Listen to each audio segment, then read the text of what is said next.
really felt like a recreation of that moment when all the devatas were sitting there. Where? In the Himalaya Parvatas, in those ranges. And effectively that's what we recreate wherever we are. That we carry the energy of what our forefathers and our predecessors have done and lead that to firm our faith. And when we do that, something very miraculous happens. That's where this katha starts, because it talks about the power of faith, but it also talks about the unpredictability of divine intervention. Because as we saw yesterday, at the end of this stotram, Indriyanam adhishtatri bhutanam chakhileshu ya bhuteshu satatam tasyai vyapti devyai namo namaha chitirupena yakritsna yetat vyapya sthita jagat namastasyai namastasyai namastasyai namo namaha. The devatas concluded the stotram with a few verses after this, and then Parvataraja Kumari Parvati innocently walks past in that moment and says, who is this stotram that they are reading? Who is it addressed to? And suddenly a voice speaks. This voice says, this stotram they are addressing to me. And Parvati looks. The being that has come, we will talk about her. I know that many of you are in suspense. I know that many of you have gone home and read the Saptashati or Googled it. So if you've done either of the two, great. But let's look at the stotram and Parvati's arrival. Both of these are very, very interesting. The stotram, so now is a little bit of recap time as well. On the very first day, in the Prathama Charitram, somebody made a stotram to Devi. Who was that? When did he make that stotram? He made that stotram when Vishnu was sleeping. He asked Devi to leave Vishnu's body so that she can come, so that Vishnu can awaken and do Rakshasa Samharam. So the stotram was done before the Krityam. That is in Mahakali Charitram. In Mahalakshmi Charitram, when was the stotram done? After Mahishasura Vadham. That is when the stotram is recited there. This Charitram is very interesting because the stotram comes now. This stotram begins now. And there is a stotram that comes after Shumbha and Nishubha are killed. So in the first Charitram it happens before. In the second Charitram it happens after. And in the third Charitram it comes before and after. This follows the process in Mantra Radhana that we call as Samputi Karanam. In Samputi Karanam, what you do is you place a central mantra or what you want to chant in the center. On either side, you attach a certain mantram to it. This is symbolic over here. Now, the beauty of this stotram is in two places. You can see all of these words changing. Buddhi, Lakshmi, Kanti, Bhranti, Lajja, Shakti, Tushti, Kshudha. All of this is changing. What is not changing is Ya Devi Sarvabhuteshu and Namastasye, Namastasye, Namastasye, Namo Namaha. Let's look at this, the first portion. Ya Devi Sarvabhuteshu. As we said, this Grantham is called Devi Mahatmyam. That is the title that is given to it. Devi, the one that glows, that Atma Vastu, that glows from its own light. That Devi, Ya Devi. Which Devi? Where is that Devi? Sarva Bhuteshu. This is when the Devata's understanding of Devi becomes visible for us. For them, Devi is not limited to one place where she is standing with 18 arms, all with the Ayudhas. For them, they first saw Devi where? Vishnu Mayeti Shabdita. They saw her as Vishnu's Maya. That was the first place. So these are not three unconnected episodes which are put together and collated into a text for us. There is a growth and an understanding of thought that the Devatas are having, which they are passing on to us. From there, from Vishnu Mayeti Shabdita, portion after portion, every aspect of how they look at Devi, this comes into being. Because this idea is really what translates into Devi Sadhana. In Devi Sadhana, you see something very beautiful. You see the idea of worshipping people as embodiments of Devi. You see it especially in Navaratri Kalam. From a young child till an elderly woman. Because Devi is feminine, or rather because Chaitanya Vastu takes a feminine form as Devi, in Navaratri we worship the divine feminine like that through the human feminine form. That is why in this Kalam especially, as important as it is to do Aradhana in a Kalasham, Aradhana in a Vigraham, Aradhana in a photo, Aradhana in a Yantram, Aradhana through a Mantram, that Aradhana must happen to a Pratyaksha Devi Swarupini. Because all said and done, the easiest yet the most powerful way to experience her grace is to recognize that every Shakti that we see in this world is coming because of her. And that is what you see in all the words that they use. Buddhi Rupena Samsthita. You are present as Buddhi. Anywhere there is intelligence, know that it is a sign of Devi. Anywhere that there is hunger, know that there is a sign of Devi within. This is a necessary trait. Hunger is required in the body. That hunger means that the digestive system is active. Wherever there is thirst, know that Devi is at work.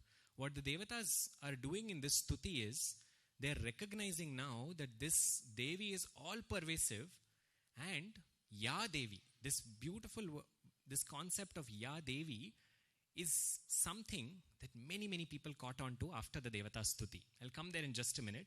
But look at the attributes. They're looking at qualities. Okay? For example, Buddhi Rupena, Shakti Rupena, Lakshmi Rupena. These are all positive.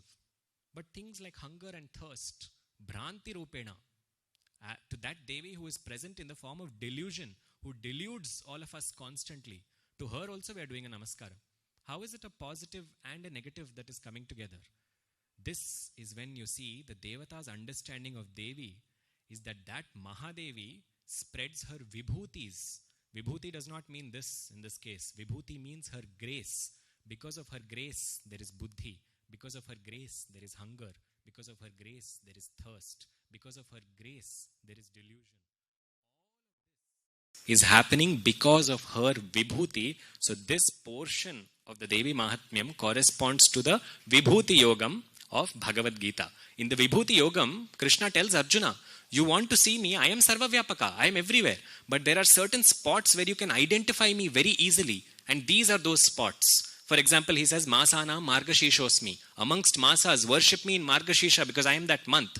Ritunam Kusumakaraha. Amongst months, worship me in Vasanta Ritu because I can be found. You can see nature at work there. When you see nature at work, you can recognize, oh, this is Paramatma's Vibhuti. Because of Paramatma, nature is coming up now. The same thing is here. There it is absolutely masculine. Here it is absolutely feminine. But the Tattvam, the Tat is not changing. That fundamental principle is remaining the same in both places, saying there is divine grace that is filling the universe. Everywhere we are doing a namaskaram to that. They are doing a namaskaram to that, no? Then why do they have to do 4 namaskaram? Namastasyai, namastasyai, namastasyai, namo namah. Because the devatas here are representing 3 different levels that happen within our own body. The first namaskaram is through the manas. That namrata bhavam becomes namaskara bhavam. To understand this, we need some help from the Rudram. Because in the Rudram, we have from the 2nd Anuvakam till the 9th Anuvakam, it is all Namo Namaha. Namas Somaya cha Rudraya cha Namas Tamraya cha Arunaya cha Namo Namo Namo Namo keeps coming. So we call it as Namakam. The reason that this comes in so much frequency is because when you are in a state of love, you don't count and you don't say, okay, I'll only say it once. Have you ever observed how you invite somebody to your house, or when somebody you've been wanting to see comes to your house? You will not stop yourself if you say Banni Banni twice. Banni Banni Banni Banni. You will say with that excitement. That is the bhavam that the devatas have here. Namastasyai, namastasyai, namastasyai. And in the end, Namo Namaha. That is an ultimate surrender. But that namastasyai 3 times has something. The first is through your manas. Put that namaskaram in place. Focus your mind on bowing down to her. The second is through your speech. The third is through your actions. Manasa, Vacha, Karmana. And the 4th one, when these 3 align, 3 of these aligning even for a second is very difficult. These are called as Trikaranas. Manasa, Vacha, Karmana. That is why Annamacharya said, Trikarana Shuddhiga Chesina Panulaku Devudu Mechunu Lokamu Mechunu. That if somebody does one namaskaram with Trikarana Shuddhi, with these 3 in one place, just for 1 second, even God will look down and say, wow, you put these 3 into one place. Because putting these 3 in one line is very difficult. When these 3 are shot with one arrow of focus, that is called Tripurasura Samharam. But that is a topic we will keep for Kartika Masam and Kartika Paurnami. So, those 3 to align them is very difficult. And once they align, there is such a feel of surrender that it becomes Namastasyai Namo Namaha. Namo Namaha is the absolute superlative. There is nothing more beyond that. But look at the word tasyai, namastasyai. To her, I am doing a namaskaram. Who is the her? This is where the Mahatmyam will make you think. Up till now, it is teaching you that every being around you has Devi in them. Whatever their gender may be, they have Devi within them. This is one aspect. But it's saying namastasyai. Who is tasyai? Who is the she that is being referred to? The tasyai here refers to tat pada. Tat chitis tat pada lakshyartha chideka rasarupini. That tat padam. Tat is what? Tat is anirvachaniya parabrahma. Or simply put, tat is that force that cannot be described. Tat is that fundamental force which is responsible for all life. Vedas, when it came to Parabrahma, they described everything that Parabrahma is not. Neti, neti, neti, neti. But when they had to describe what is Parabrahma, it said that. Tat only became that. Because that idea cannot be expressed by words. Adu, we call it tat in that context. Now, this entire grantha is about that tat. But that tat has manifested now as feminine. So, using the rules of Sanskrita derivation, tat in Chaturtha Vibhakti becomes tasyai. So, in the verse itself, we are not talking about, oh, Brahma Patni Saraswati, Vishnu Patni Lakshmi, Shiva Patni Parvati. We are talking about that Anirvachaniya Parabrahma, which is responsible for all this. And that has taken a feminine form, which is Namastasyai, Namastasyai. This Tasyai Shabdam, somebody else knew. From the Mahatmyam, he himself is a Devi Upasaka. That is why when this being went searching for her, he had to do a namaskaram because he wanted to see her. And he said, I cannot see her unless she gives me her darshanam. That is why he said, Namostu Ramaya Salakshmanaya Devyai cha tasyai janakatmajaye. Devyai cha tasyai. Ya Devi sarvabhuteshu namastasyai. Chandi Mahatmyam Ramayanam. I was wondering why this portion came. Just a second ago, I realized Rama is sitting here in the Mommalkolu. So what else will happen but Rama Katha and his Priya Bhakta Katha. So that bhavam, that when Anjaneya Swami did a namaskaram in Sundarakanda to Sita, he knew that the one he is doing namaskaram to, look at the shlokam he said. He said, Namostu Ramaya Salakshmanaya. My namaskarams to Rama who is with Lakshmana.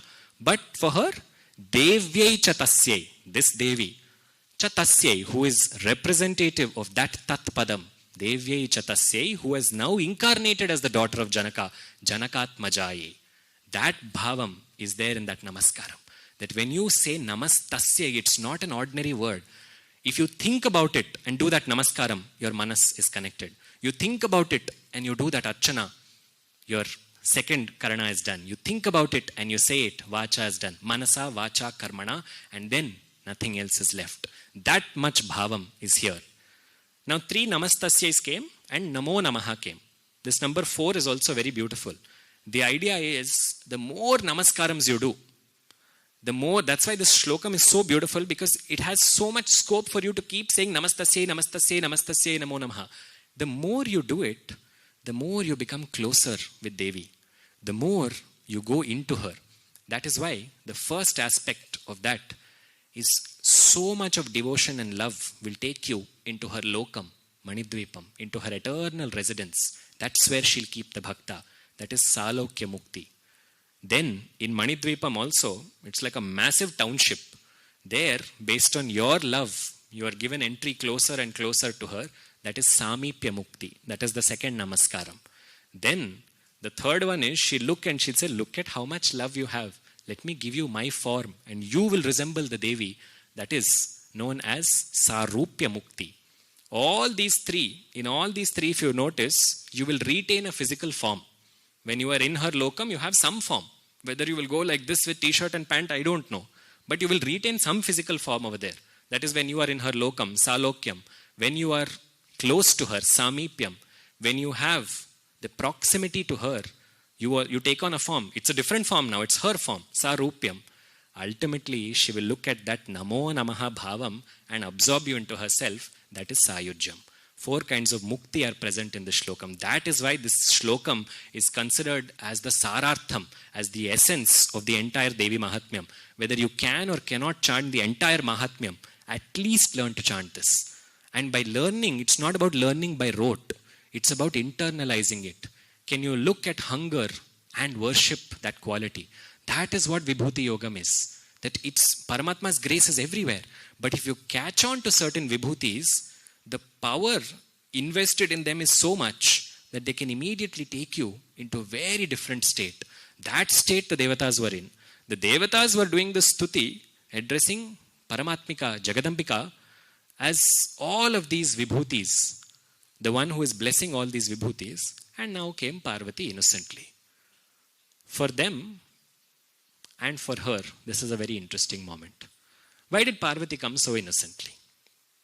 How come in this case? Look at the action in the previous episode, and that action was so much yesterday that we all took 3 hours to get back home because the downpour of that energy is something else. That action there, when they were all doing stuti, or they were talking, they were not even doing stuti, in that state of kopam, from all of their Agnya Chakrams came one Swarupini. That energy, and they all knew what was happening. They were able to concentrate at one particular point. Here, they are doing a stuti. Somebody is coming to bathe in the Ganga. So imagine when this katha has happened. It's happened much after Mahishasura Vadham. This means Shiva Kalyanam is over. Ganga has also come onto the earth. All of this is over. And when she comes in this moment, why does she choose this moment? Because Paramatma is Anirdeshya Vapu Shriman. Anirdeshya Vapuhu. You cannot say he will come like this only. If you think he will come in that costume, he will come in every costume but that costume. Because he is constantly reminding you, he or she is interchangeable, is constantly reminding you there is no way of saying I am this. I am beyond the senses. I am beyond your perception. So now she came in this form. She chooses this same moment to innocently go by. That is why we use the words Daivam Manusha Rupena. Sometimes when we are in a difficulty, where unexpectedly somebody comes and relieves us of that trouble, because that is Daivam that has inspired Manusham. If you say Narayana come and protect me, it's not necessary that with Shankha Chakra Gada Padma he will give darshanam to you, but he will send somebody whose only focus will be to pull you out of that difficulty. Recognize that. That is Yadevi Sarvabhuteshu. So the second they do that, now Parvati has come innocently, and Parvati says, who is this stuti for? Jagannatha is showing innocence. Jagannatha is asking a question and is making us think. Don't think this stuti is for one person. It is not addressed only to the daughter of the mountains. It is addressed to that Chaitanyam which has now manifested as the daughter of the mountains. And from Parvati, a force, a Shakti emerges, and this Shakti comes and says, because I came from your koshas, from your Ananda kosha, within the body there are 5 koshas. I came from that space of Anandam, from your body's kosha, I will henceforth be known as Kaushiki. And this Swarupam said, that stuti is for me. What does it mean? The Hridayam inside the 3 Devis of Lakshmi, Saraswati, Parvati, that Hridayam is Kaushiki Devi. That Hridayam is who their stotram is. For their stotram is for that Mahadevi who now comes out over here. Look at the context of the 3 Devis. Now my job is a lot easier because 2 days we have already soaked in Mahakali and Mahalakshmi's grace. So look at the arrival of the 3 goddesses. It is extraordinary in all 3 cases. There, from Vishnu's earwax, that dust, that negative quality came as Tamogunam, as Madhu and Kaitabha. So she came there as Mahatamagunam. When we talk about divinity and their 3 gunas, it is not in the same context as human beings. It is not the same as created beings. For us, Rajogunam, Tamogunam and Sattvagunam operate in a certain way. At a divine level, it operates very differently. There, she came as Tamogunam and she deluded them. She deluded them into asking Vishnu for a boon, or rather giving Vishnu a boon. In the next case, when Mahishasura showed all his anger, she showed divine anger. Namaste Rudramanyava Utotaishave Namaha. And through that divine anger, she killed and subdued Mahishasura. Now, Tamogunam, Divya Rajogunam have appeared. Divya Sattvagunam appears. In this chapter, the portion that she takes, the form that she takes as Kaushiki, and all the forces that come out of Kaushiki are an embodiment of Shuddha Sattvam. Not Sattva Gunam, Shuddha Sattva Gunam. Shuddha Sattva is a very, very beautiful gunam in itself. It is a Deviya gunam, which we will talk about shortly. This Kaushiki, now when she comes, Parvati says, oh, they're doing stuti for you, is it? Okay. And there are two versions to the story. The Mahatmyam says that Parvati, because Kaushiki came out from her kosha bearing that bright light. So that is why she became, again, the bright light is connection to the Shuddha Sattva Gunam. And Parvati went back as the dark one, Kali. So Kali and Gauri are here. Now when we look at Kali and Gauri, I'm sure all of you will remember about brightness being Gauri and darkness being Kali. The idea that daytime is Gauri, nighttime is Kali. That's all it is. So now Kali goes back. Another version says Kaushiki only came in that Neela Megha Shyama Kanti. And she herself was this color. Whichever it is, for us, Kaushiki has come. That is important. So, Kaushiki now looks at the Devatas and she smiles. Because at the end of the stuti, in my excitement yesterday to share this Charitram, the Uttara Charitram, there was one portion of Devata stuti that got left behind. So we will complete that also in this interest. At the end of that Devata stuti, that is when, at the end of when she killed Mahishasura, when Durga became Mahishasura Mardini, and they did that stuti, the stuti was so beautiful. And they were doing a stuti to Pratyaksha Devi. She is there in front of them. So she spoke to them after that. And she said, ask me for a boon.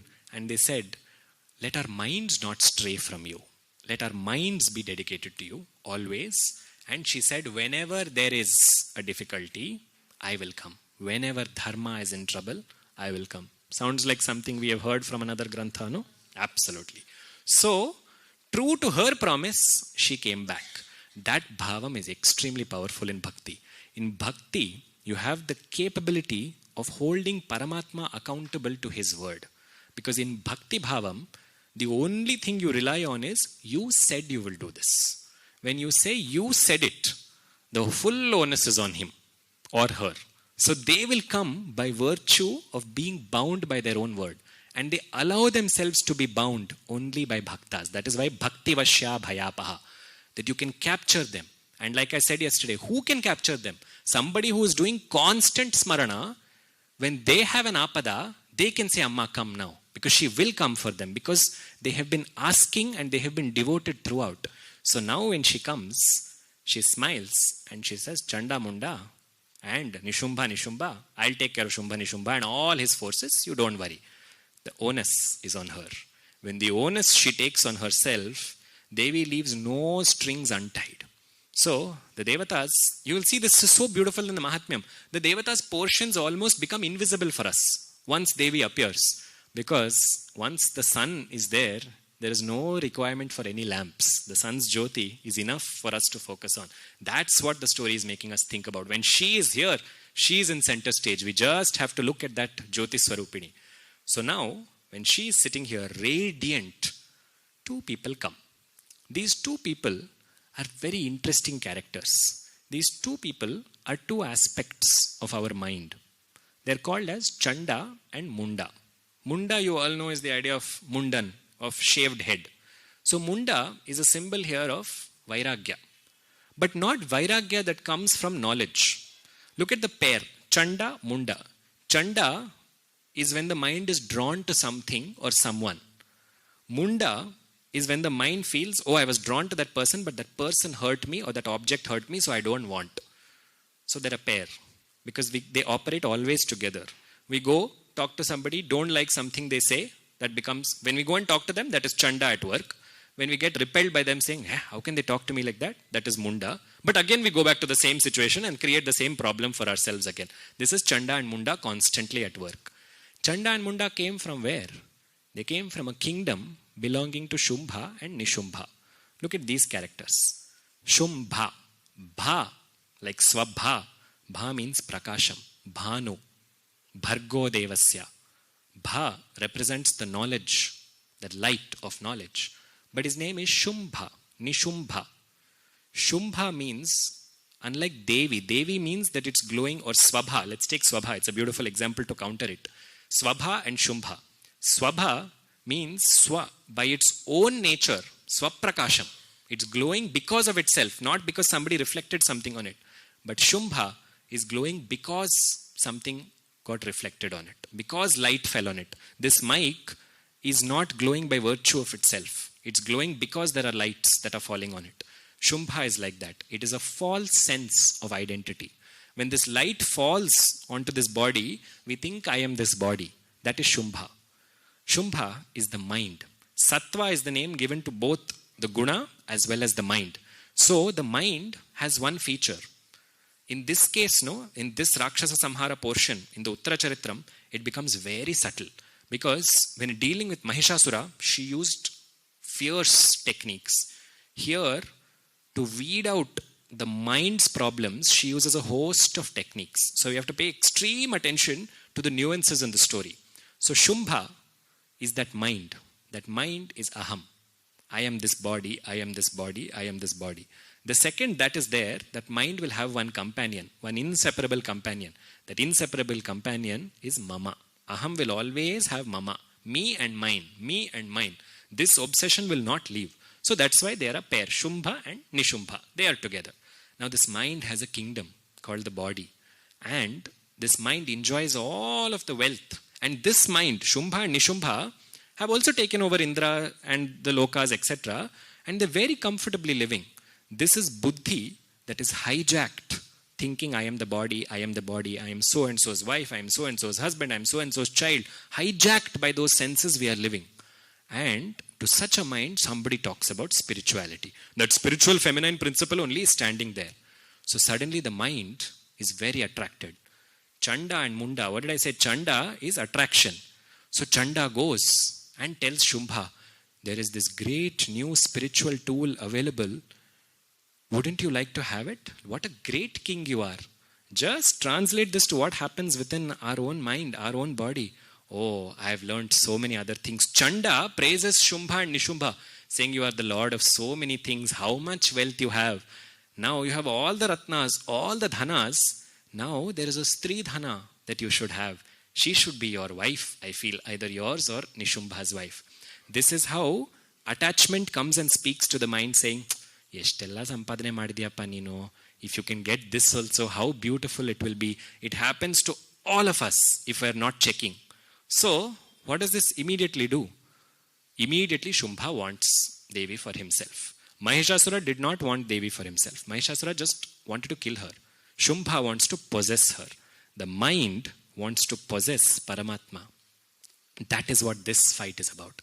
And for that fight, only Shuddha Sattva Guna can come and to remove the problem. So the mind wants to possess Devi.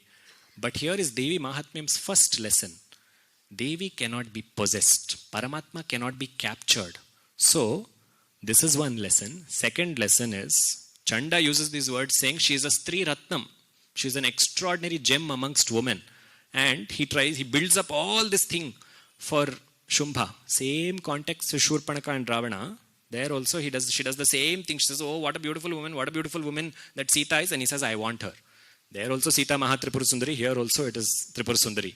So, when that want is strong, these Rakshasas forget that they are objectifying. Devi Mahatmyam's biggest lesson. You objectify a woman and you think she is someone to keep in your pocket or next to you by your side. Chusko. You will completely be destroyed. That is its lesson on what the power of a woman is. And this is that divine woman who is the source of all women. So in a time when this country is hearing disturbing and unsettling news of violences against women, the Devi Mahatmyam is a reminder about what can happen to us even in thought if we lay a finger on that creation of God, of the goddess. So now Shumbha steps out. He doesn't directly step out. He tells Chanda and Munda, okay, I would definitely like to have her as my wife. So what does he do? Let's not forget he is the mind. The mind is going after something. So imagine when you have to meet somebody for the very first time. You've heard a lot about this person, about how wonderful they are. The very first time you go to them, you will speak very nicely to them. No? You will use great, nice words, very eloquent speech, very beautiful, flattering things you will say. Where does speech come from in the body? Throat. Of course, going into yogic shastra, it comes from deeper, but in Vyavaharika, in terms of conversational and at an operational level, it comes from here. Throat in Sanskritam is also called as Griva. So, now Shumbha uses nice speech. Nice speech is personified here as a character called Sugriva. Su means good. Griva is throat. So he uses great speech to go and woo the Devi. And now Sugriva comes. Sugriva comes. Chanda and Munda only saw her and they immediately went and reported. Okay, look at the forces that are at work. Oh, who's that? I like it. Let me go talk to it. So another force has come out. Chanda Munda came back to the mind. They transferred this information and Sugriva went there. Sugriva went there and he is singing praises of Shumbha and Nishumbha. Papa, she'll patiently listen also because she has time. So she listened and then at the end of it he said, Shumbha and Nishumbha have sent me to convey this message to you that you are fit to be their queen. Choose either of them that you would like as a husband. The mind wants to possess her using speech. But Paramatma, no. Paramatma has one caveat. Yato vacho nivartante aprapya manasasaha. Yato vacho nivartante aprapya manasasaha. With speech and with mind, you can't capture him. So she listens to Sugriva's entire monologue and she says, Tumba khushi aitu, but actually nanigondu problem. Ide if he had said to Durga, she would have said, hey. But now Kaushiki is engaging back because Kaushiki is Shuddha Sattva Swarupini. She is going to engage with this very differently. Same Shakti. She is expressing herself in 3 different ways. So she says, so wonderful your master sounds, your Lord, Shumbha sounds.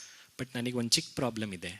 Once upon a time, I made one big pratignya that whoever defeats me in war, only them I will marry. Now what you're saying is lovely, but I have that pratignya. Yen madodu? I was foolish when I made that pratignya. Now I have to live by it. Devi is committing to her word, but she's playfully engaging. That playful engagement, Sugriva goes and he relays to Shumbha. Shumbha is not pleased by this because this is a war invitation for Shumbha. This is Atmavastu fighting with the Buddhi, with Mano, Buddhi and Ahankara. And this fight starts. Atmavastu made a pratignya saying, I will only marry somebody who defeats me. Meaning, if there is someone who is greater than me, only if they're greater than me can they defeat me. There is nothing greater than Atmavastu. That's what this pratignya is about. So, she decides and she sends this message back. Now, this portion alone has this very beautiful concept of Duta. Shumbha has sent a Duta. Very soon she will send a Duta back as well. Duta is not messenger. Those of you familiar with Ramayana will know the power of a Duta. In this case, this Duta failed because he went with Rakshasa Buddhi. So he came back. And once he came back, Shumbha got irritated. Because the mind tried gently to say, come, spirituality, come, spiritual understanding, come and sit in my lap. But spiritual understanding is not so gentle that you can just, it will engage and listen to you. Spiritual understanding will challenge your very being and make you unlearn everything that you have learnt. Because this is also the way Indian sciences are structured. Up to a point you learn Tarka Shastra. Tarka Shastra is logic. Beyond Tarka Shastra is Tattva Shastra. There you cannot use your mind. There it is a greater logic than what we are considering as human logic. So now he is using all Tarka Shastra. Tarka Shastra syllabus is over. They said ask nicely and it will come to you. Work for it, it will come to you. But this is beyond that also. It requires more than work. It requires grace. She is not showing that grace. She is not coming. So now he decides to send something else, someone else to her. Oh, she doesn't want to come, is it? I will send one Rakshasa of mine with 16,000 people, Rakshasas as Sainya Balam for him. I will send a Rakshasa whose perception is distorted. Because Buddhi distorts Paramatma. There's a very beautiful commentary on this. It says, instead of elevating ourselves to the level of the divine, we often try to bring the divine to our lowly levels of existence. And that aspect is represented in this faulted, twisted vision. Vision comes from the eyes, which are known as Lochana. And when the eyes are clouded with smoke, they are called as Dhumra Lochana. Dhumra Lochana is when we see Paramatma wrong. We see Paramatma with our twisted vision. Oh, I did so much for Paramatma, still I'm suffering. That is Dhumra Lochana speaking within us. Oh, despite all this, they are getting more benefits than I am. What did God do for me anyway? I asked and nothing happened. Dhumra Lochana at work. Dhumra Lochana came with 16,000 forces towards Kaushiki Devi, who is still happily sitting in the mountains. Kaushiki Devi looked at him and she said, Hum. And with that, Dhumra Lochana was gone. This is a Tantra Shastra is also getting mixed up here. Hum is known as the Pralaya Bijam. With hum, with her sound alone, she is capable of destroying. That is why when the Devatas were doing stuti, they said, Amma, protect us with your Ghanta Nadam. Because sometimes Nadam is enough to remove certain Rakshasas. For those of us familiar in the Nitya Puja Vidhanam, every day we blow the conch and we ring the bell.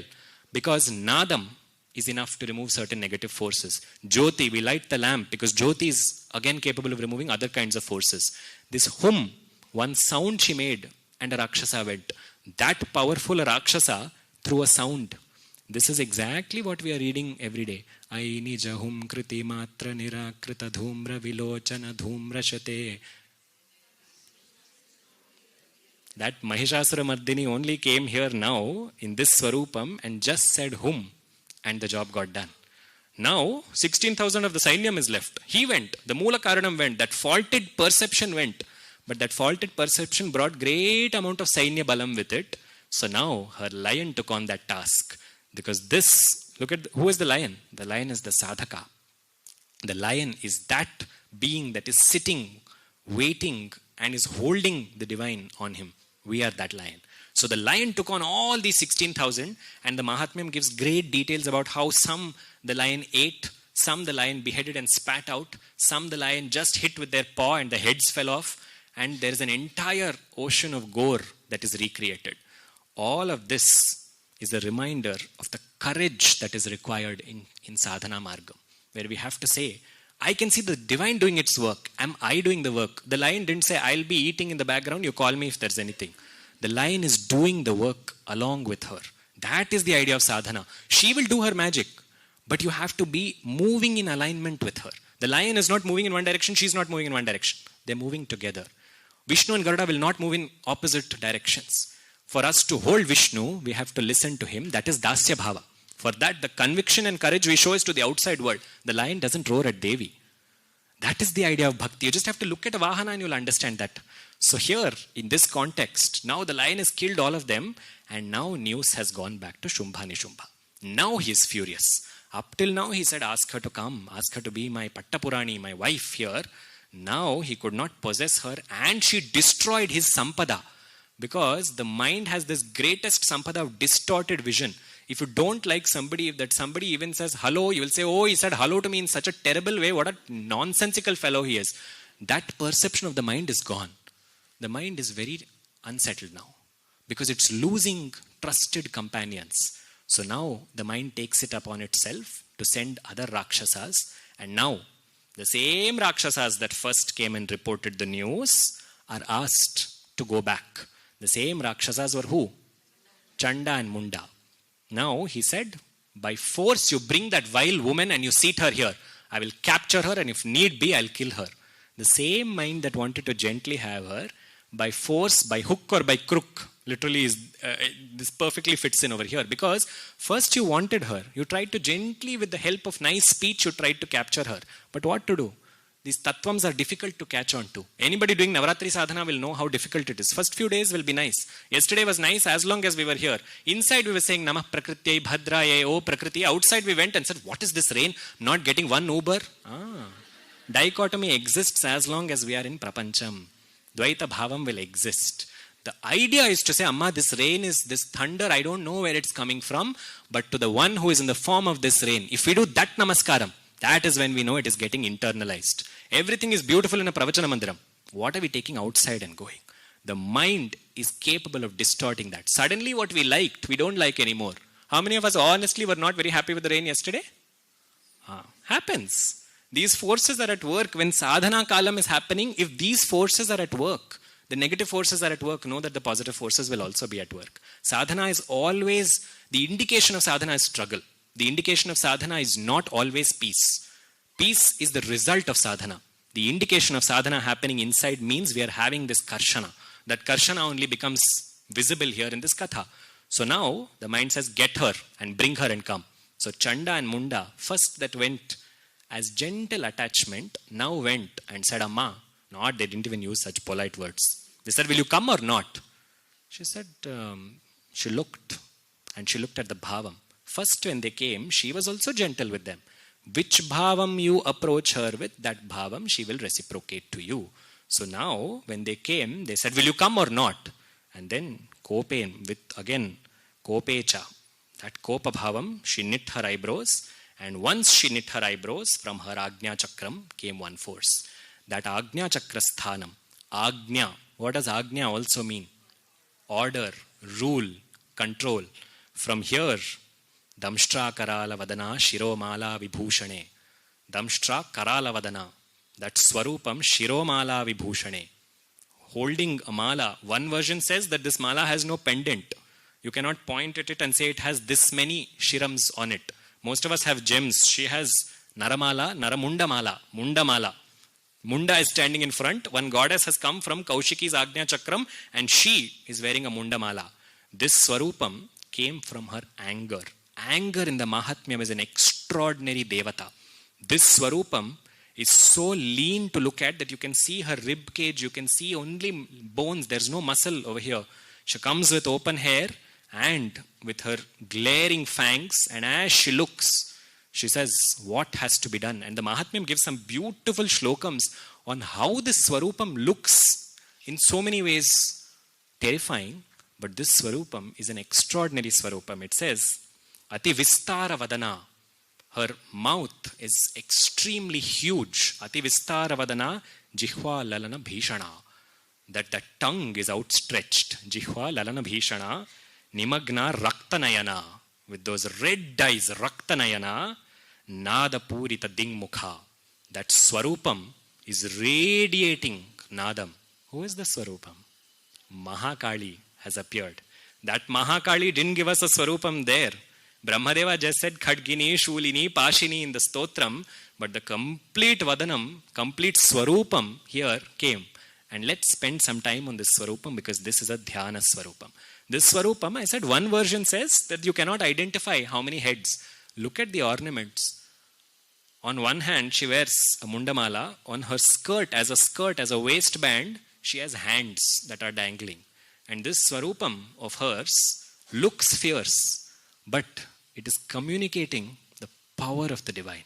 Because it came from anger, it came from divine anger.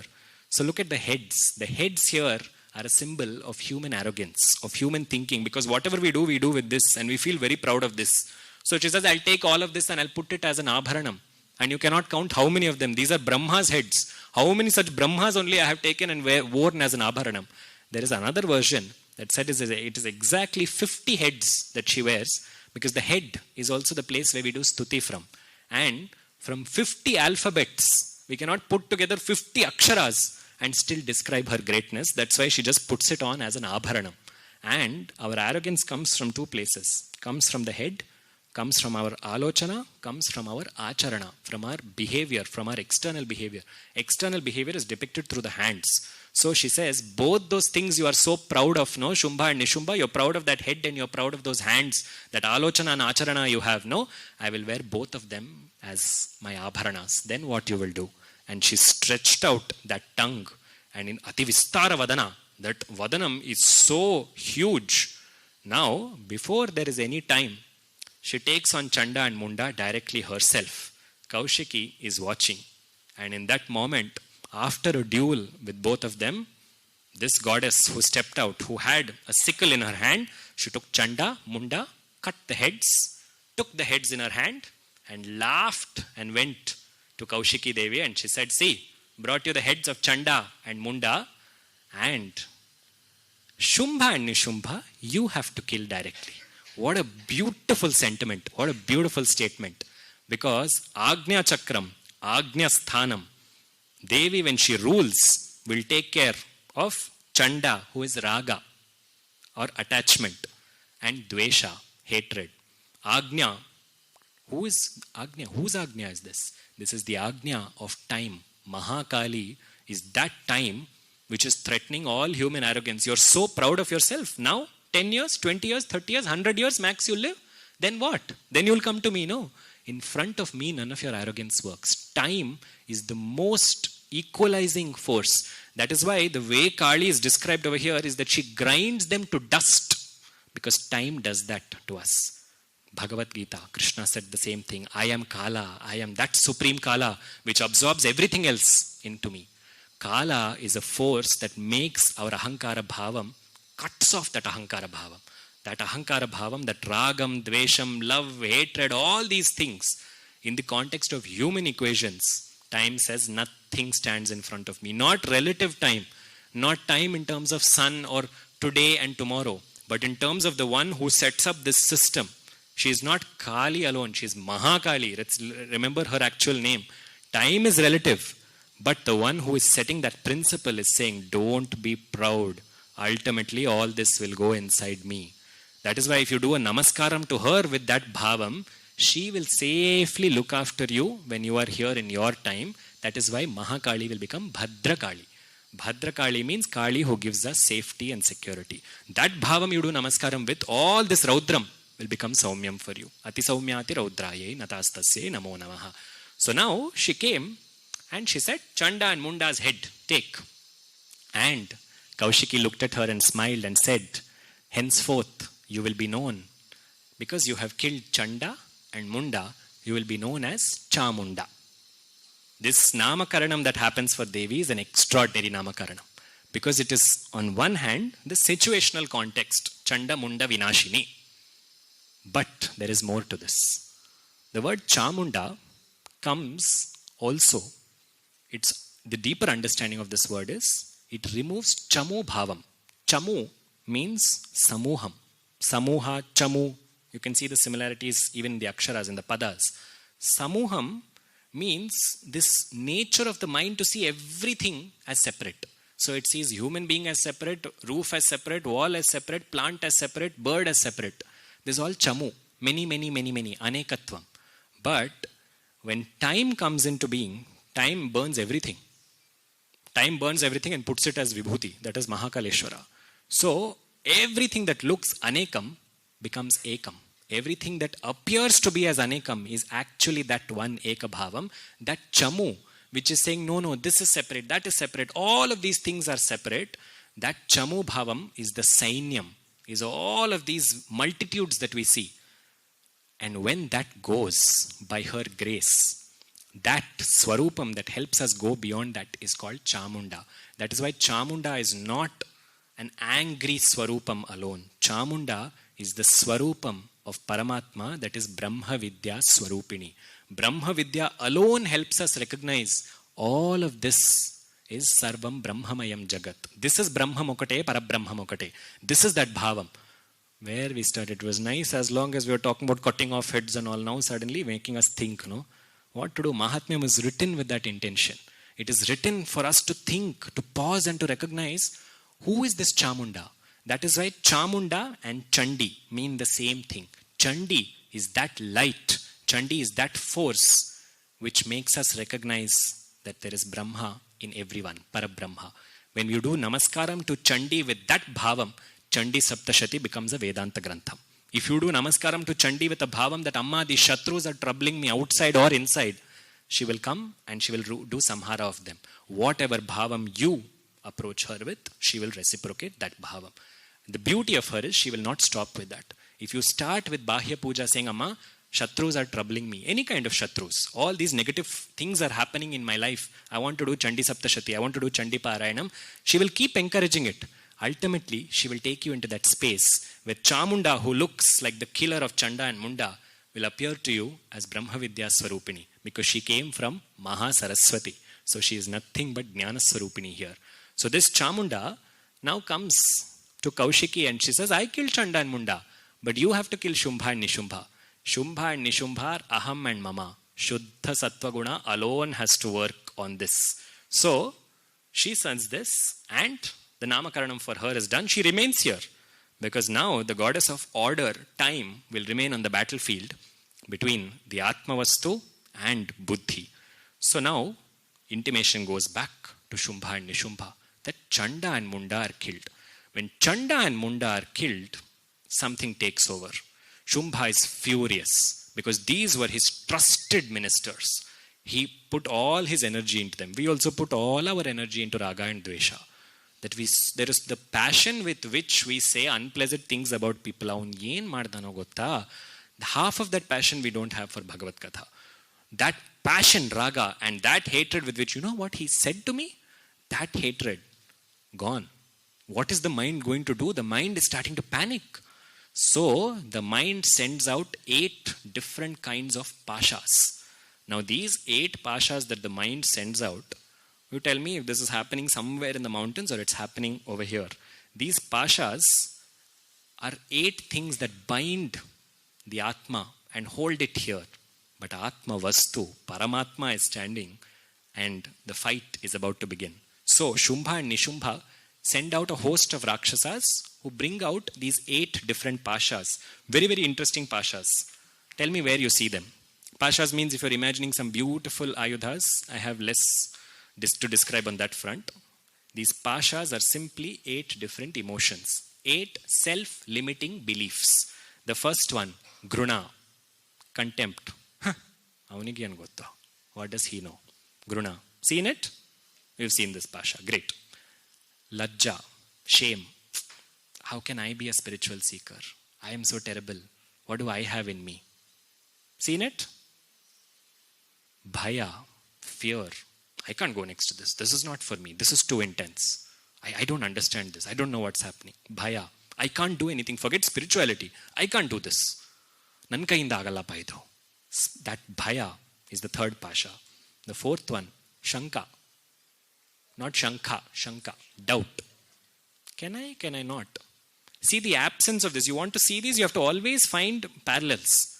Somebody was crossing the ocean, looking for Sita. And at that point, when he ascended in that form, he said, Yatha Raghava Nirmukta Sharashvasana Vikramaha. I will leave like an arrow that is launched by Rama. That time he did not say, I'm going, agatto ilvo yarig gotto, try madana yenide adike, nodana. He didn't say. Because Shanka is a very negative emotion because it makes us doubt ourselves. Self-doubt is one of the worst things that can happen to a seeker because when it comes, its going is very difficult. So this is the fourth pasha that he puts. The next is a pasha called Jugupsa or Jigupsa, which is disgust, where you're repelled by something. This comes when you're repelled by something that is not comfortable for you. And you see this within Sanatana Dharma. That people look down on other forms of worship, be it other matas, be it within the mata, other systems. Oh, adella ahiyo, adella tumba chichi. Ide chanagide. Never believe yours is the only way. There may be 1,000 different ways of worshipping the divine and connecting with the divine. Every way has its power. The lack of that is Jugupsa Bhavam. And great pride in caste. Or whatever the idea of caste is, be it an external caste or an internal caste. External caste is all of these Brahmana, Kshatriya, Vaishya, Shudra, whatever, all of these may be. Internal caste is non-salpa intellectual. This is also another kind of great caste that comes in.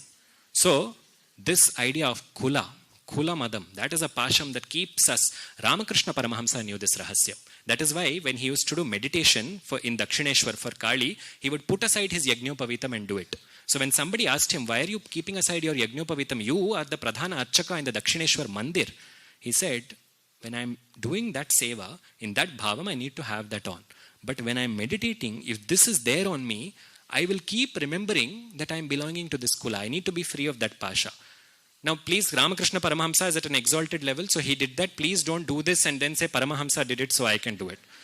The fear of things being misinterpreted is high from this stage to that stage, so I'm passing on the message as is. The next is Shila, or the pride in your morality. When we make a good decision, have you ever observed your own tendency? Don't look at anyone else for this, just think about yourself. If you've made a good decision, let's say you've decided to give somebody, this wonderful man came singing and playing songs. If you decided to give him something, the tendency to tell people, I gave him 100 rupees, gotta. I felt, let's support, let's encourage them. That pride in your morality that, I'm making the right decision. Let 10 people know that I'm making the right decision. That is a pasham. Because that is coming from ahankaram. That is not coming where you just want to do and you're saying, be well. It's coming from. Happens. No, all these 8 pashams are here only. And finally, the last one is jati. The pasham of a racial superiority. That yes, I belong to this. I belong to all of these sampradayams. Ravana had this. that I am a Mahabrahmana. I belong to a kulam, a jati that is extraordinary in its structure. What can happen to me? All of these pashas are very, very dangerous, because these pashas can immediately pull us down and stop us from doing anything. Forget spiritually. To actually achieve any task in this world, if you have doubt, if you have fear, if you have disgust, if you have all of these things happening, a simple task cannot be set up. This is also a beautiful lesson on entrepreneurship. So all of these are holding the mind back, and the mind is trying to release them now to capture Atmavastu. So now Atmavastu says, okay, you have sent 1, 2, 3, 4, 5, 6, 7, 8. I will send 8 to counter that. And now starts a beautiful portion in this Charitram. For each Pasha, she sends one corresponding Shakti and says, this Shakti will take care of it. What it means is, if you do that Shakti sadhana, if you have that Pasha which you recognize is bothering you, that Pasha will get removed. So are we ready to see who those 8 Shaktis are? This is again a Dhyana Swarupam, and for this I will take the help of a stotram that comes later on in the Grantham. But the joy of this moment is so much that Devi will excuse us for going ahead and using those murtis. There are 8 forms that emerge here from her being. One Kaushiki, next to her Mahakali or Chamunda. And from Kaushiki's being, 8 forms come to counter the 8 Pashas that are now trying to attack her. The first Swarupam, you can envision this. If you feel called out to, you can close your eyes and envision them. The first Swarupam that comes out of her comes riding a swan and holding a kamandalu as well as a japamala. Hamsa yukta vimanasthe brahmani rupadharini kaushambhaksharike devi narayani namostute. The second Swarupam that comes on a bull holding a Trishulam, and that Swarupam, Trishulam and the Ardhachandra on her Makutam, on her Kiritam, with that Ardhachandra, Trishula Chandra Hidhare Devi Mahavrishabhavahini Maheshwari Swarupena Narayani Namostute. The third Swarupam now emerged from her. This Swarupam, riding a peacock, came so gleefully holding the Shaktyayudham, the Velayudham, and this Swarupam, feminine in its form, Mayura Kukkutavrite Mahashakti Dharenage Kaumari Rupa Samsthane Narayani Namostute. This Swarupam is of Kaumari. First came Brahmi, then came Maheshwari, then came Kaumari. After this, one Swarupam came on Garuda Vahanam with the Shankha and the Chakra, and this Devi, Shankha Chakra Gadashanga Grihita Paramayudhe Prasida Vaishnavi Rupe Narayani Namostute. Vaishnavi came now from her being. After this came one Swarupam, Gruhito Gramaha Chakre Damshtrodbhutava Sundare, with tusks that were piercing the quarters with their light. Grihito Gramaha Chakre Damshtrodbhutava Sundare, Varaharupini Shive Narayani Namostute. Varahi came, the feminine form of Varahaswami. She emerged onto the battlefield. Next came that Swarupam, Nrusimharupeno Grena Hantum Daityan Krutodhyame Trailokyatrana Sahite Narayani Namostute. The feminine form, Narasimha in a female form, came now as Narasimhi or Nrusimhi. Then came that goddess who had a Kiritam and a Mahavajrayudham in her hands. Kiritini Mahavajre Sahasranayanojvale Vritraprana Hare Chaindri Narayani Namostute. That Swarupam holding the Vajrayudham, the feminine form of Indra, came Indrani next to join Kaushiki in her battle. From here, there are 2 other Swarupams that emerged. These Swarupams, one already is with her. That is Chamunda. And the next one is a Swarupam that she created, and she said, you go now and tell Shumbha that his end is very soon. She came, the Swarupam, and she came as a messenger. So Devi named her as Shiva Duti, because she has now gone to send this Dutam to go towards Shumbha. This Swarupam is Shiva himself. So Shiva as Shiva Duti is the concept here that is represented. Now the 8 Swarupams that come here, Brahmi, Maheshwari, Kaumari, Vaishnavi, Varahi, Nrusimhi, Chamunda, and Mahalakshmi is also counted in this, but you will also see Indrani in this list. These are the Saptamatrikas plus Nrusimhi. The The Saptamatrikas are unfortunately a concept that we have long forgotten in our urban arrogance.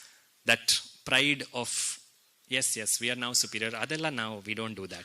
We only have very exalted, very more sophisticated rituals. Saptamatrikas you will see in villages. You don't see them anymore here.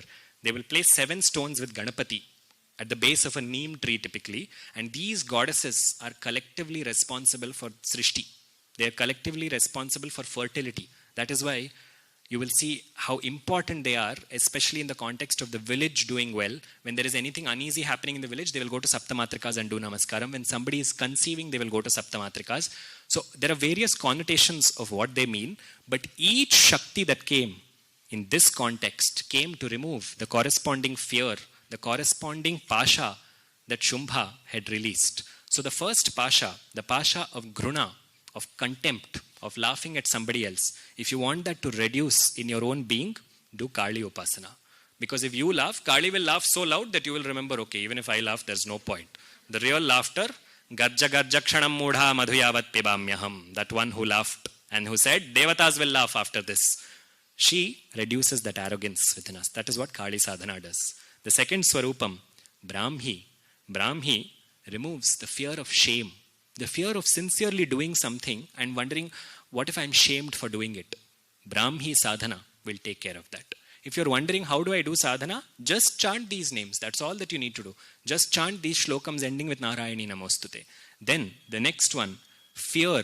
If fear is bothering you, I don't know what people will say, I don't know how to do this, what will happen? Maheshwari Aradhana will take care of that.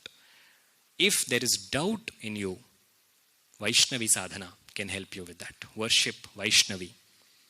If you feel that there is too much of disgust that keeps coming inside you, I'm disgusted by this, I'm disgusted by that, Kaumari Aradhana can balance that emotion within you.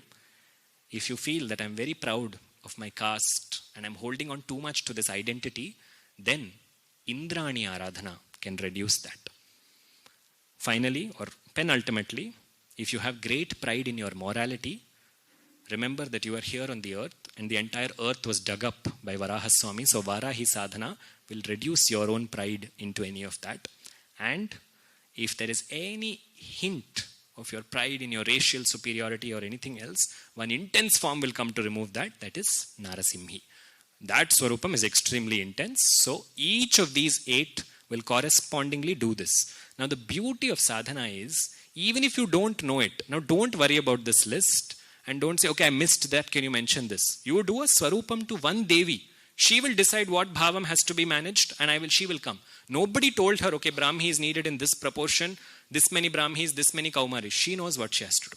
Because she is Bhavaroga Vaidyini. She is that Vaidya Swarupini who knows what is getting imbalanced here. That Swarupam will protect us. So we don't have to get sucked into the technical. These are all beautiful. But the objective is not, okay, I need only that. You do Namaskaram. Saying Narayani Namostute. Narayani will decide what Swarupam she has to come in. Now she has come and all these 8 Pashas of Shumbha and Nishumbha have been destroyed. Now the news has gone back. And when this news has gone back, this is almost the breaking point for Shumbha. Because up till now, he had at least these 8 Pashams that were restricting the mind. The Pashams have gone. Raga Dvesha has gone. All of this is gone. Dhumra Lochana is gone. Sweet speech has gone. The mind is having nothing left now. The mind has to release one astram and rely on one astram, one Rakshasa force that it is known, this Rakshasa is known to create havoc in our lives. Because when this Rakshasa is there around us, we can be assured that this Rakshasa will keep coming. This Rakshasa's name is Rakta Bija. And now Shumbha and Nishubha send down Rakta Bija into the war. Now these 8 Pashas are being countered by these 8 forces. And each of them fights in a different way. So Brahmi just takes her Kamandalu Jalam and she throws it onto the battlefield. She's riding on the swan as she throws her Kamandalu Jalam, which is Mantrokta Jalam. There is Mantra Shakti in that water. As she throws that, some Rakshasas are dying. Kaumari is using the Velayudham and she's cutting across the hearts of Rakshasas, the Pashas that are blocking them. Maheshwari is spinning the Trishulam. This is also a Dhyana Sarupam. Anybody who does Devi sadhana, the way Devi protects them is she sits in the heart, in the Hridaya Chakram, and she moves a Trishulam around them 360 degrees so that no Dushta Shaktis come near them. That is how intensely she protects the one who is worshipping her. That is Maheshwari Swarupam. Maheshwari is doing this. Nrusimhi is taking the intestines of the Rakshasas and wearing it as haras. Varahi, with her tusks, she's going and poking and not poking them. She's piercing through their bodies and she's killing them. All of these are happening. This is happening at the same time Raktabija has come. So, this news has already bothered Shumbha that his forces are depleting. So, he sends Raktabija. When he sends Raktabija, all this is happening. And now, all these 8 Devis also shift their focus to Raktabija. So, they try to hit Raktabija. Raktabija is happy to be hit. Because we all know this story. What happens with Raktabija? 1 drop falls, 1,000 more. Raktabija. 1 drop of Raktam falls, endless like seeds, tons and tons come. So, a unique strategy has to be adopted for him. What is that strategy? We all know this. So, let's focus on the unknown and the known. What is the strategy here? Immediately, the one whose tongue is protruding, that Jihva Devi, that goddess, who is that? Immediately, Kali or Chamunda is called, Kaushiki says, come, put him in control. And immediately what Kali does is, she observes, she tells the others, you hit, you do what you have to do. I will ensure that not a drop of blood falls. So, this happens at a moment when the entire battlefield is filled with Raktabijas. It's not that Devi's army does not struggle. When we are talking about sadhana, it's not always that if this is the positive is just growing and growing and the negative is quelling. There is a gharshana, there is a tussle between the two. So Devi's forces are also struggling with this many Raktabijas around now. And everyone that they kill more and more are coming up.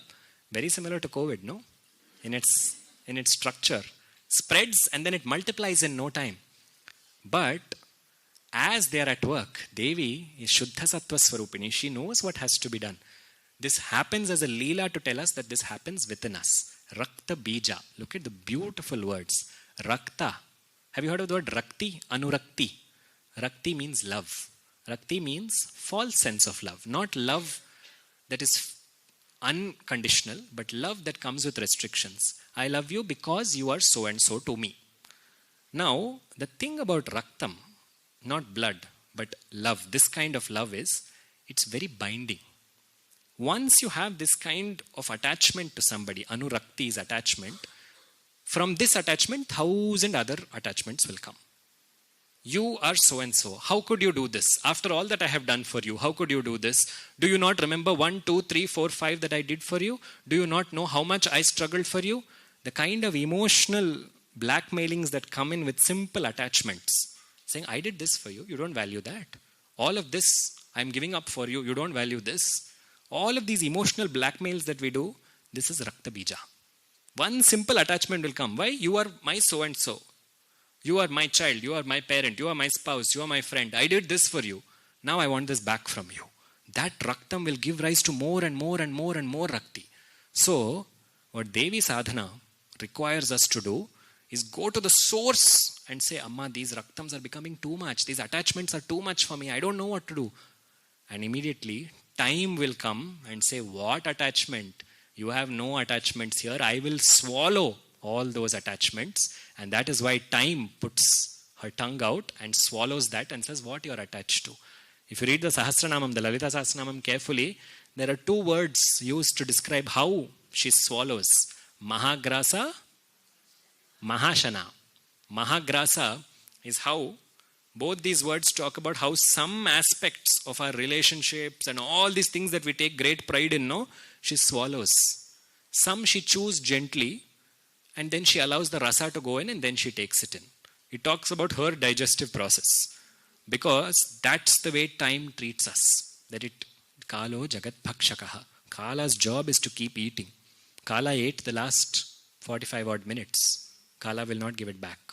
Everything is going into Kala's mouth. That is why Kali is open mouth. Because she's saying everything is going here. What Raktam you have, what Anurakti you have, what attachment. All these people that you think are yours, your Parivaram, your Kutumbam, your Snehas, all of this will go into me.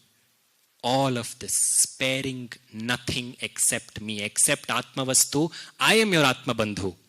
All these other bandhus will also go into me. Don't be so deluded. So she'll swallow that. What does Kali Upasana do? Kali Upasana quells that. It reduces that raktam within us. That, oh yes, these are all people. Doesn't mean you, from tomorrow morning, you wear Kashaya Vastram and leave your home. What it means is, as you are in this, you recognize that yes, all of this will go there. So I don't have to take all of what's happening that seriously also. It will keep happening. But ultimately, this will all go into the mouth of time. All of us will also go there. And that is why Kali now comes to do this. And contrary to popular belief, she does not lose her rage beyond words and need someone to come and calm her down. She's well aware of what she's capable of. And Kali remains there as drinking the blood of Raktabija. And she holds a patram to contain that blood also, lest it spill. Kali can control our emotions if we surrender to Kali. That's what it means. Kali can control our attachments. So now when you have to do a namaskaram to Kali, don't fear her. Don't feel looking at her, don't have this bhavam that, oh, she's very intense. She is the goddess that can control what I cannot control, so I'm handing it over to her. That is the bhavam that we have to do a namaskaram with. We've gotten into the habit of delineating goddesses and gods as very fierce, very intense. I can't understand. They're all Karunyam, Sadartra Chitta. Durga, after killing Mahishasura, is worshipped as Sadartra Chitta, somebody who is so gentle in her nature. That gentleness appears fierce because there are fierce Durgunas in us. Those fierce Durgunas she has to tackle. With that, a thorn can be countered with a thorn. So now, Kali has killed Raktabija, and now Shumbha himself descends into battle. Shumbha comes with Nishumbha. They will come together. So they both come. Now the interesting thing is, she takes on Nishumbha first. Shumbha is the Mula Karanam. Shumbha is the troublemaker. Shumbha is Aham Bhavam. Nishumbha is Mamakaram. So, Nishumbha comes. She takes on Nishumbha first. She is also ex-Mahamedhavi. She knows who to take on first. First Mamakaram has to go, then Ahankaram will go. So, Mamakaram is mine, mine, mine, mine. And this Mamakaram comes and shoots, throws his gada at her. With one arrow, she breaks the gada. Mamakaram comes, trying to shoot arrows at her. She takes a khadga and breaks his bow. All the Mamakaram is failing at. And she is looking, and she takes him on. And when she takes him on, Nishumbha is not an easy Rakshasa to kill. Mahatmyam, if you read, you will see how she also goes through. She takes time for that, because she's showing Mamakaram is not easy to remove. And as this builds up, ultimately, she kills Nishumbha. I'm not going into the details because the story doesn't end here. It's very, very interesting what happens after this, because Nishumbha was closest to Shumbha. Shumbha was most fond of his brother, because Ahankaram needs Mamakaram to survive. Ahankaram, if it doesn't have Mamakaram, what will it do? So Shumbha now looks at her and he takes her on in war. And when he takes her on in war, Ahankaram is screaming at her. And it says, look at you, you have no shame. You are sitting with so many other people and fighting. Brahmi, Vaishnavi, Kaumari, Maheshwari, Indrani, Nrusimhi, Varahi, all of these you have. And me, I am the only one fighting. Is this any kind of fair? A war should happen between equals, between equal number of people also. You can't come like this and attack me. And at that point, Ahankaram is saying this. And at this point, her response to Ahankaram forms one of the Ratnas of Devi Mahatmyam, the shlokam there that she gives. Because this shlokam is identical to him saying in the Bhagavad Gita that it is me and it is me alone. And this is Upanishad Vakyam. Ekam Advitiyam Brahma. She says, 1 second. You're so concerned, no, that there is Aindri, there is Maheshwari, there is Vaishnavi, there is Kaumari. Look at this. Ahankaram is bothered by many. It cannot deal with this idea. So she says, okay, I will show you. There is one me and one me alone. And she absorbs all of them right back into her. Brahmi, Maheshwari, Vaishnavi, Kaumari, Indrani, Varahi, Nrusimhi, Chamunda. Everybody is gone. One Kaushiki is standing. One Shumbha is standing. And the shlokam that she gives him there is extraordinary. She says, Ekaivaham jagatyatra dvitiyaka mama para. What dvitiyam? There is no dvitiyam. Dvitiya bhavam. Dvibhavam. What bhavam? There is me and me alone. Look at the words here. Now we have to go into philosophy. Because we look within Vedanta, there are three schools of thought. There is Dvaita Bhavam, Vishishta Dvaita Bhavam, and Advaita Bhavam. Now, each of these are necessary in their own right. None of them is wrong. So, to get into intellectual arguments about, oh, nimdida, namdadu. No. The objective is to recognize the bhavam that happens in samsaram outside. As long as we look, we see prapancham. Look at the two words, especially Dvaita and Advaita. Let's take that word. What does Dvaita mean? Advaita? Then why can't they call it Eka? Why did they call it Advaita? But why no duality? Why not say one? Because the Rishi's recognition is in Prapancha, you will always see two. You will see this lamp and think that Jyoti is there, I am there. But in the Dvaitam that you are seeing, recognize that it is the same Chaitanyam, Advaitam. Dvaitam will always be visible to you. See the Advitiya Bhavam in that, that will become Advaita Bhavam.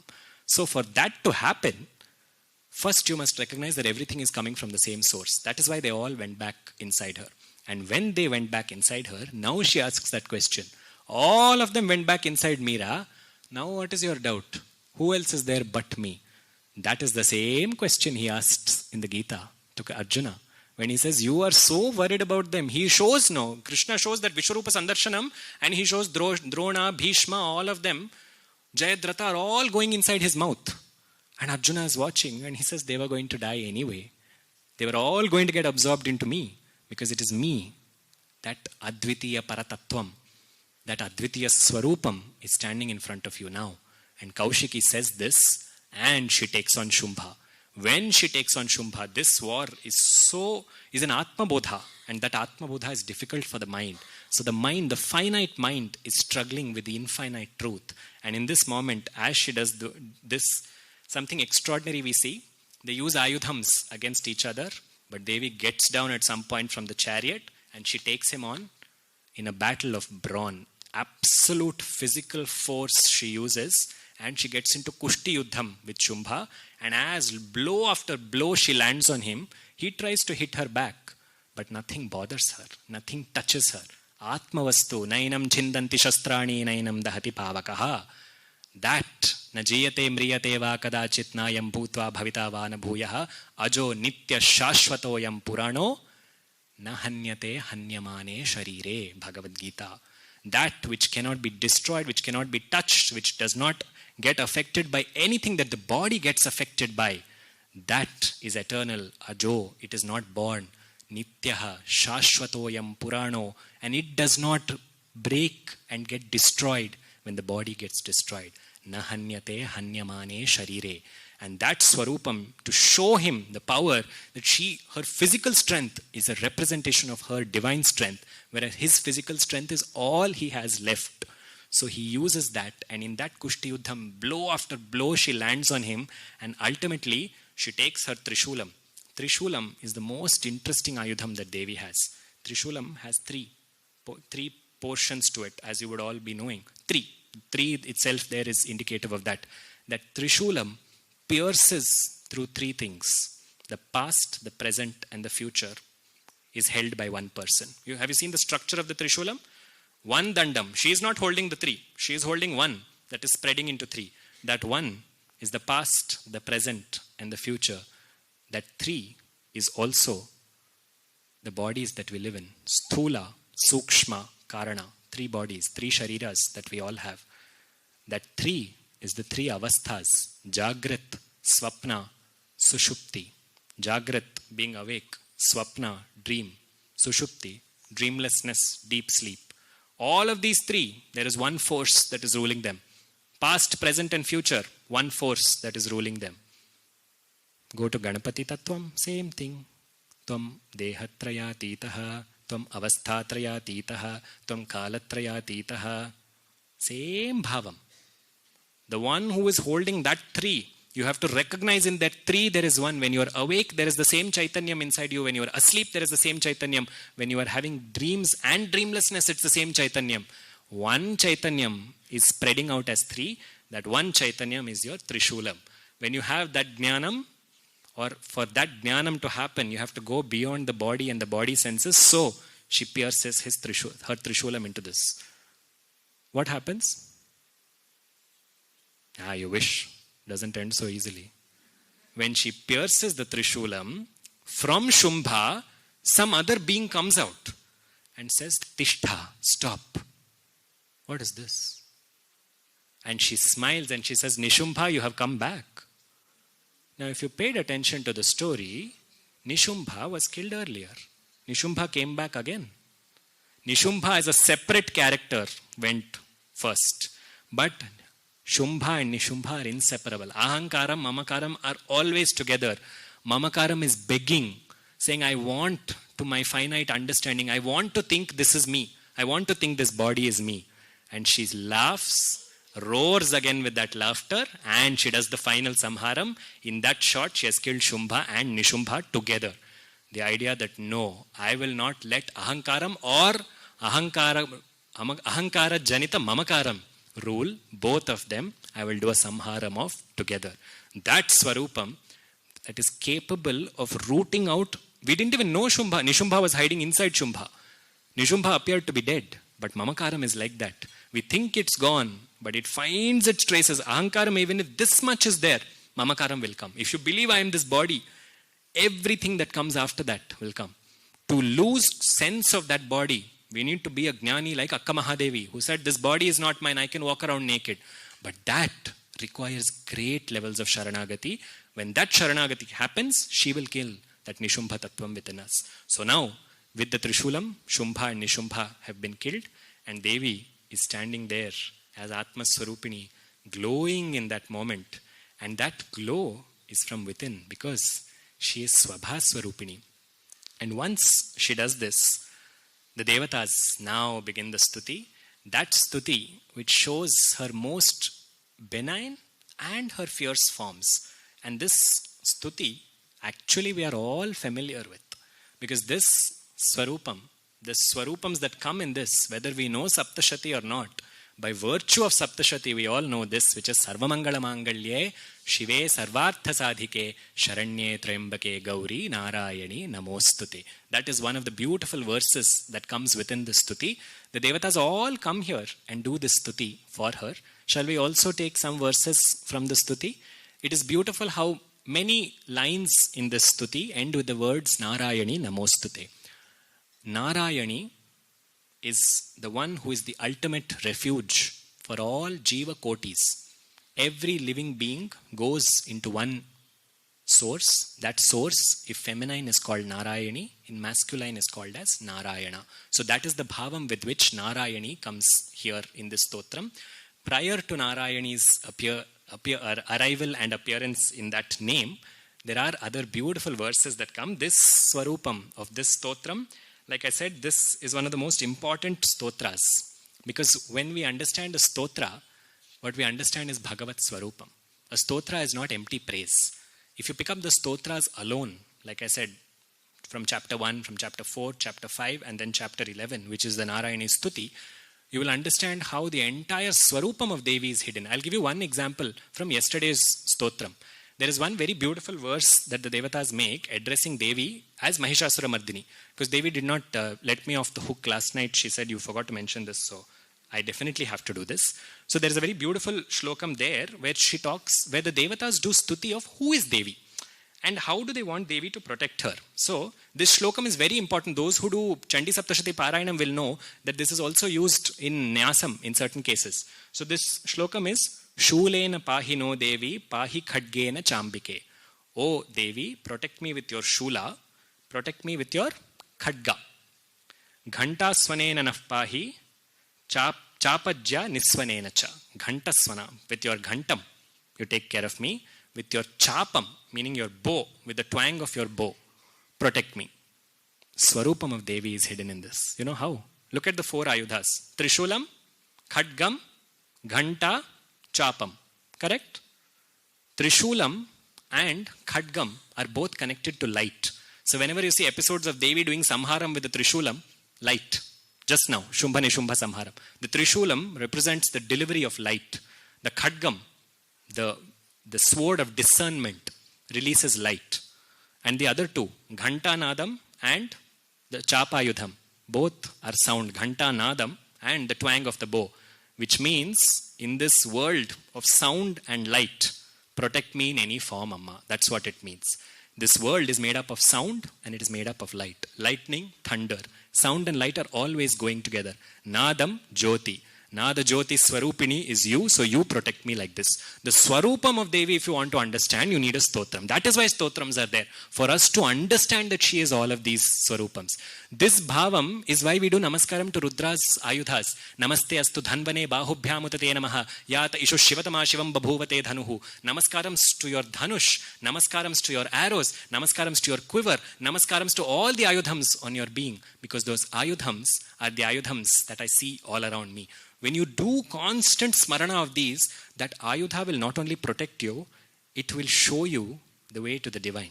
When it shows you and gives you a darshanam of the Lord, it becomes sudarshanam. That is the bhavam that we have to have when we do ayudha. That is the reason we do ayudha puja. Now we understand what is coming up for this. For all this to happen, what do we need to do? Sadhana. She does the work. She is doing the fighting. She is not asking the devatas to fight. But that fight takes time, and only after sadhana is there vijayam. That is why that concept, you do sadhana, then there is victory, is represented in these 9 days. 9 days of sadhana they asked us to do and conclude with Vijayadashami. We forgot this 9 days bit and we all celebrate only Vijayadashami. They said if you cannot do 9 days, do at least, cannot do Navaratri, do Saptaratri. Cannot do Saptaratri, do Pancharatri. Begin with Panchami and do till Dashami. Cannot do Pancharatri, do Triratri. Begin with Saptami, Ashtami, Navami, conclude with Dashami. Cannot do Triratri, do Dviratri. Do Ashtami, Navami and conclude with this. Cannot do Dviratri, do Ekaratri. Do Mahanavami and then do Vijayadashami. Don't do Vijayadashami alone. The logic is do sadhana and then only Vijayam. Vijayam will not come by itself. The objective is Navaratri is main. Vijayadashami is a result of Navaratri. Vijayadashami is the phalam for Navaratri sadhana. By itself, it does not hold that value. For this reason, it is encouraged to do Ayudha Puja on Mahanavami and then do Punav Puja again on Vijayadashami, not Vijayadashami alone. So that is the bhavam. Look at how beautiful a practice of sadhana is reflected in Kalam. And we are in that Kalam. Just sharing this in the interest of all those who would like to take that up over the next few days. If you have not yet begun your Navaratri sadhana, which is not true for anybody sitting here or virtually, because you have very much begun your Chandi sadhana by sitting and absorbing all of this. So this Swarupam, that in whatever way, your easiest way of sadhana is stotram. Just listen, keep internalizing it. The stotram will have pearls, will have gems. Those will reveal themselves to you when you need to hear them. And with that bhavam, we go into the Narayani stotram. The Narayani Stotram has various verses to it, but we will pick up a few verses that talk about the idea of how for the Devatas, Shakti that has come now is the same Shakti that came every time they needed her. That ultimate trust gets forged for a Devata. That trust, if it's there is no fear. Her Swarupam is Abhayam. That's why she's Abhayambika. Because Amba, as we know, is Antar and Bahi. Amba. And that's the case in the universe. It's only her. Even the Devatas are reassured now because she came and loudly proclaimed her superiority. So Amba became Jagat Amba. That is the word Jagadamba has that much of weightage behind it. And once she comes like that, there is a sense of reassurance. That sense of reassurance creates Namrata Bhavam in us. That is why every line will end with Namostute, Namostute. So I'm just picking up the words, or I'm picking up a few verses because the Stuti is very, very long. And there are still portions of the Mahatmyam that we need to complete for our Jnana Yajnam. So we will take a few verses. The same Bhavam that they had, the Devatas earlier, Ya Devi Sarvabhuteshu Buddhi Rupena Samsthita, comes out in the end. Beginning and end. What is the idea of putting this shlokam like this? Why is stotram earlier? Why is stotram after? Amma, to do a karyam, I need your grace. After I perform that karyam, I need to offer that back to you and say thank you. That is the attitude with which we need to live our lives. That before we do something, we take her blessings. When we complete it, we go back and say thank you so much. You completed it. That leads us for every simple thing. If you do this, your life will change. So here, What started as Yadevi Sarvabhuteshu Buddhi Rupena Samsthita now concludes here as Sarvasya Buddhi Rupena Janasya Hridi Samsthite Swarga Pavargade Devi Narayani Namostute. Sarvasya Buddhi Rupena. In everybody you are there as Buddhi. Not just in me, not just in somebody that I look up to. In every being you are there as Buddhi. So I am bowing down to the collective Buddhi that is there in this universe. That is you, Amma. Kalakashthadirupena parinama pradayini vishwasya paradau shakte narayani namostute. In this universe, for anything to attain its result, time is required. For a fruit to ripen, for a flower to bloom, for life to be born and to grow in this womb, time is required. Time gives results. Kalakashthadirupena parinama. The ultimate result is given by time. Parinama pradayini. Time. We worship that time in this Navaratri time. Kalakashthadirupena parinama pradayini vishwasya paradau shakte narayani namostute. Sarva mangala mangalye. In anything auspicious, you are the auspicious there. If anything auspicious has to happen, your blessing is required because you are mangale mangaladhare mangalye mangalaprade mangalartham mangaleshi mangalyam dehime sada. You are the source. If we say something like, let's say, turmeric and kumkum have auspiciousness in them, it's because of you. Because your presence is there. You are there in every good word that is uttered. Every time somebody blesses somebody else, Devi is there in that Mangala Vachanam, in that Swasti Vachanam. In every auspicious thought, saying, may they be well. Can our sadhana extend like this? Can we think of others and say, may they be well?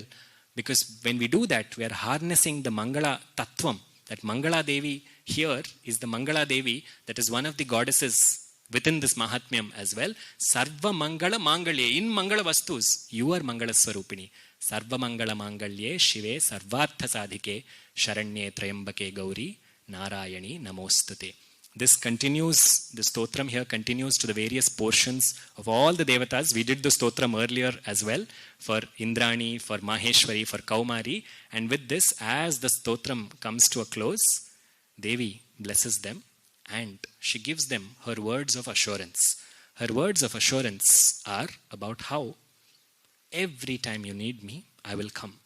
And not just this, she gives specific instances in the Phalashruti about when all she will incarnate. First, prior to that, she says, this stotram that you have done and this entire Mahatmyam that has 3 Swarupams of mine, those who do Parayanam of it, those who listen to it, those who chant it, my blessings will be on them. In their homes, there will be no misfortune.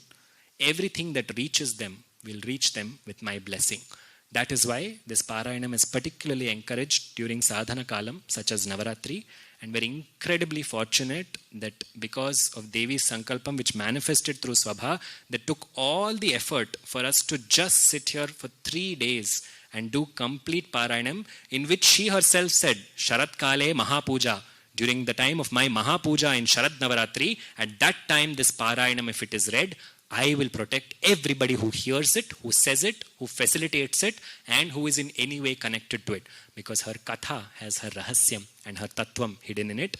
So, as we still have more to go, but at this moment, I'd like you all to just silently send a note of gratitude and well-being for the folks that made this happen.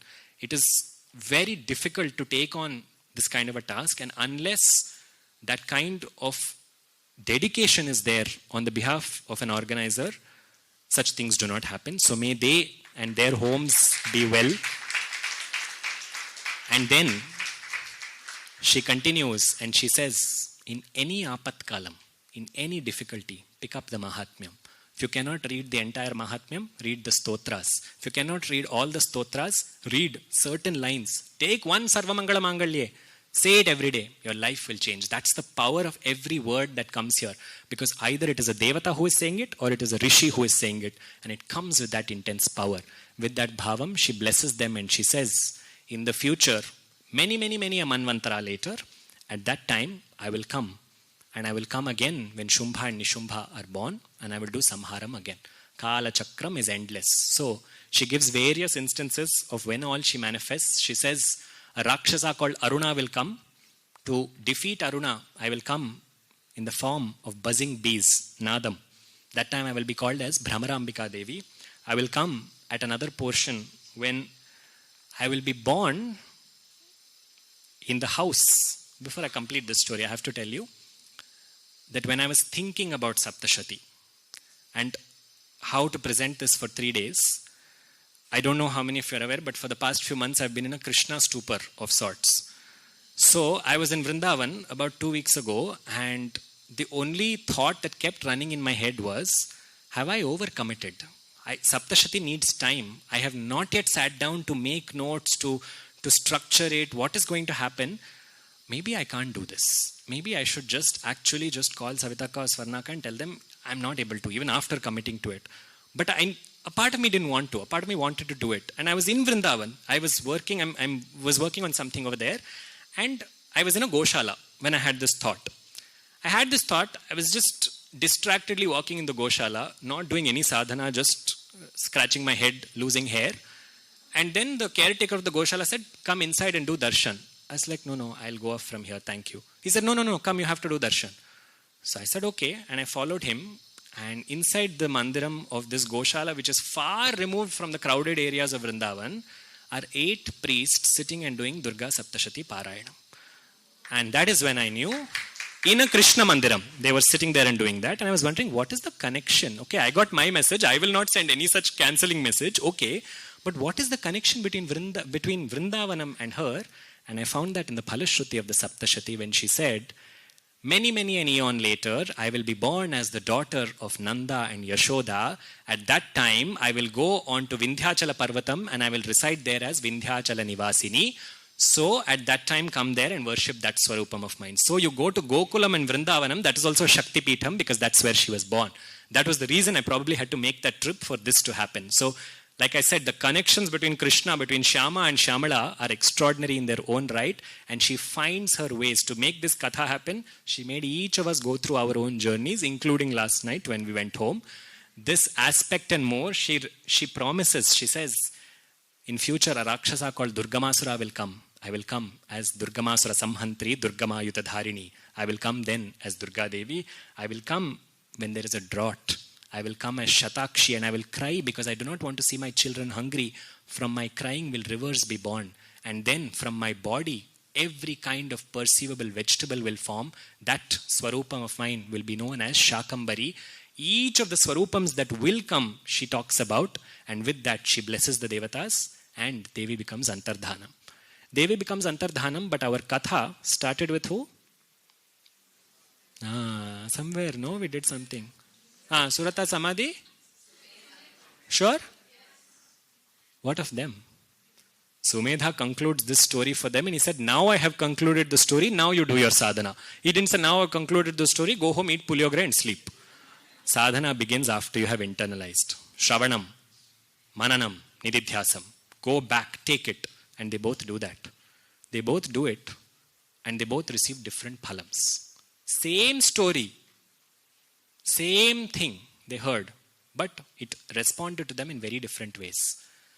Devi appeared to them after their sadhana of many years and blessed them, saying, what do you want from me? Suratha says, Amma, I want to rightfully with dharma rule my kingdom. And Devi said, not only am I going to bless you with your kingdom, the enemies that troubled you themselves will come looking for you now. And in the next Manvantaram, you will become the Manu. You will become Vaivasvat. You will become Savarni Manuhu. So, this is my blessing to you. Samadhi. When she appeared to Samadhi, he said, she asked him, what do you want? You want your kulam? You want your family back? And he said, Amma, I just want you. And Samadhi got absorbed into her. Look at this. Look at the names. Suratha, Samadhi, and Suratha. This body is a ratham. For as long as we are in this body, we need to engage with samsaram, but we need to engage with it healthily. So this body must become a conduit for us to ultimately attain her, but we must perform all the functions that we need to while we are here. This ratham must become Su-ratham, first portion. Ultimately, Suratha has to give way for us to being absorbed into her, that is Samadhi. When does this happen? This happens in the presence and through the grace of a guru who has Medha Shakti. And that Medha Shakti here is Sumedha.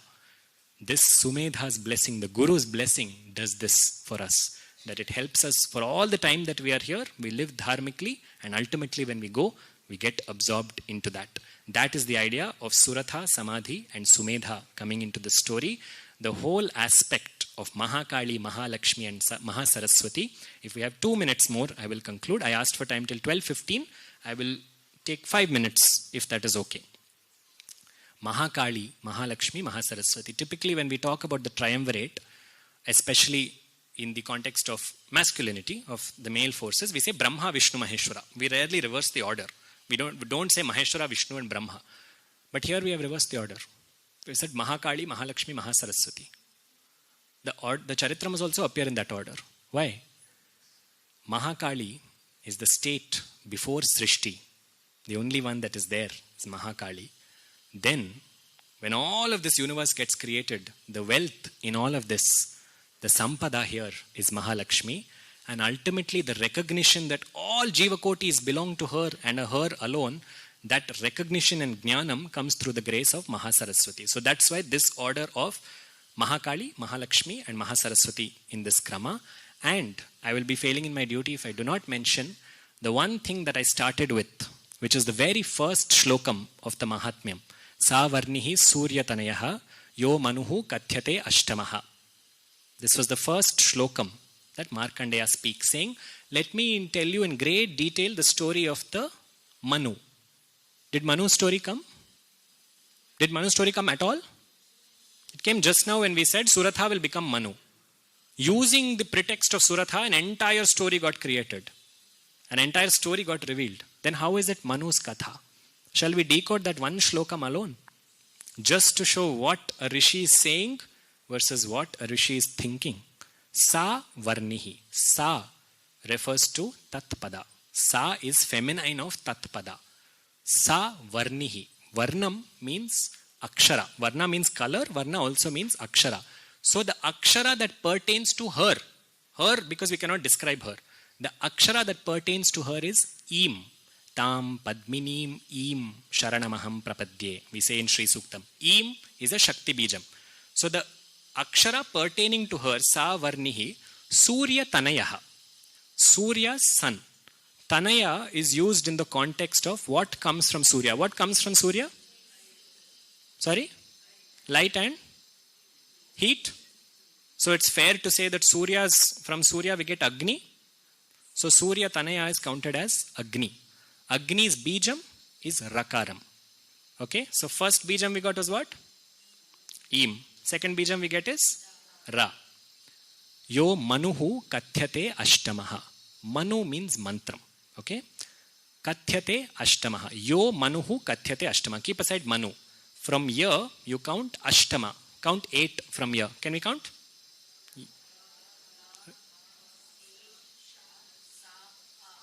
What is the 8th one? Ha. So from here we count 8 and we arrive at Ha. So now you have 3 aksharas. What is the first one? Im. Second one? Last one? In the process called mantrodharana, we swap the position of the first and the third. The center one remains as it is. So when you swap it, you get Ha, Ra, Im, Ha, Rim, Hrim.